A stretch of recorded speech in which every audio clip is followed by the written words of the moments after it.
Hello, it's Jennifer from heysealemon. Welcome to another #heysealemon quick Q&A. Today's question comes from Instagram, hymlover1234, as how did you get started with bookbinding? Some of you might already know this because you've been following my channel for a while and I've done some previous Q&As, but I first started bookbinding in college. It was a requirement in my design school. I graduated with a bachelor's degree in graphic design. It was a requirement to put our projects in like process books, but we also needed to learn how to bookbind to make our portfolio. This was way before the iPad or smartphones, so we needed like a physical big portfolio. Not big, doesn't have to be big, but physical portfolio to show for interviews. This book, I think this is like the only one that I have in the group of books that I had to make for class, and it was an experiment, which a lot of bookbinding is for me. So our first projects to learn were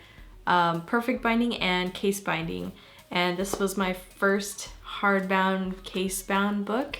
And I had wrapping paper that I got from a printer with illustrations by Gary Baseman. I like his illustration and I like this wrapping paper, so I kept it and made a book cover out of it. The paper inside is not so great. It's construction paper because that's what I had on hand. But it was a learning experience in how to make a book. So you gotta start with what you have.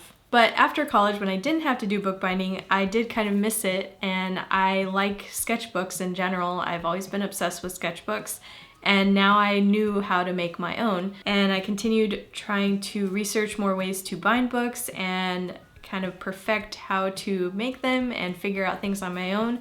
I am self-taught, and sometimes I do wish I took a bookbinding class in design school, but the time that letterpress and bookbinding was offered, it was right when my major classes were, so I could never take it. It was always at the wrong time. Also, what continued my interest in bookbinding, I made them for myself, but I also started making them for my Etsy shop and selling them, and that gave me more reason to explore different ways of binding and try out some custom orders for people that wanted specific things.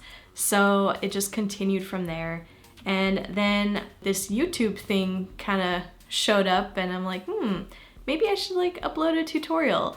I kept thinking of what can I offer YouTube that isn't really on it much. And I was looking for bookbinding tutorials on it and there really weren't that many. And I thought, why not try to upload a video, see what happens?